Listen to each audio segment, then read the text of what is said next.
الفضل YouTube channel میں آپ کا استقبال ہے۔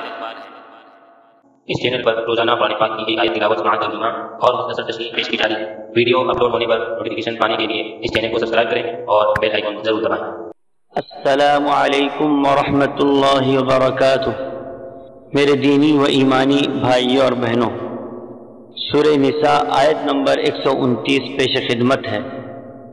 اعوذ باللہ من الشیطان الرجیم وَلَن تَسْتَطِيعُوا أَن تَعْدِلُوا بَيْنَ النِّسَاءِ وَلَوْ حَرَصْتُمْ فَلَا تَمِيلُوا كُلَّ الْمَيْلِ فَتَذَرُوهَا كَالْمُعَلَّقَةِ وَإِن تُصْلِحُوا وَتَتَّقُوا فَإِنَّ اللَّهَ كَانَ غَفُورًا رَحِيمًا۔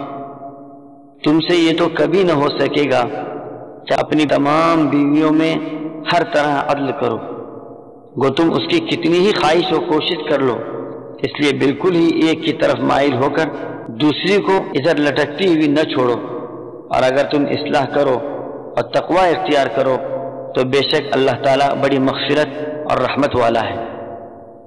حضرات، اس آیت میں اس شخص کے لیے ایک رہنمائی ہے جو ایک سے زیادہ بیویاں رکھے، تو حقیقی اور فطری بات یہ ہے کہ وہ دلی تعلق اور محبت میں سب کے درمیان ایک ساتھ سلوک نہیں کر سکتا، کیونکہ یہ قلبی عمل ہے اور یہ عمل غیر اختیاری ہے۔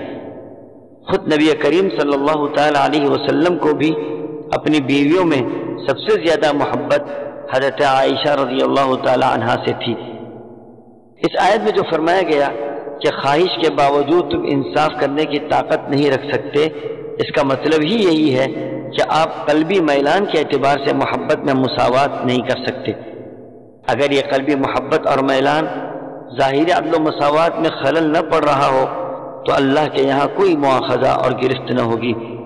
قلبی میلان اور محبت کا اثر اگر ظاہری عدل و مساوات پر پڑ رہا ہے تو اس بات کی سخت گرفت ہوگی۔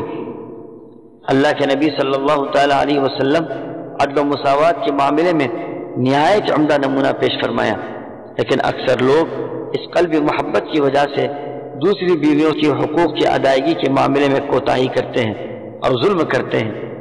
محبوب بیوی کا خیال رکھ کر دوسروں کی طرف توجہ نہیں کرتے، انہیں معلق رکھتے ہیں، نہ طلاق دیتے ہیں نہ حقوق زوجیت ادا کرتے ہیں۔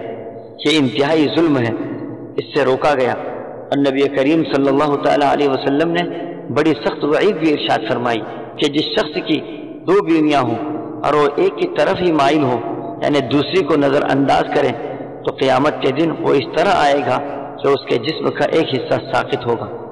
اللہ ہم سب کی حفاظت فرمائے اور حقوق زوجیت صحیح طور پر ادا کرنے کی توفیق عطا فرمائے۔ آمین۔ وآخر دعوانا ان الحمد للہ رب العالمین۔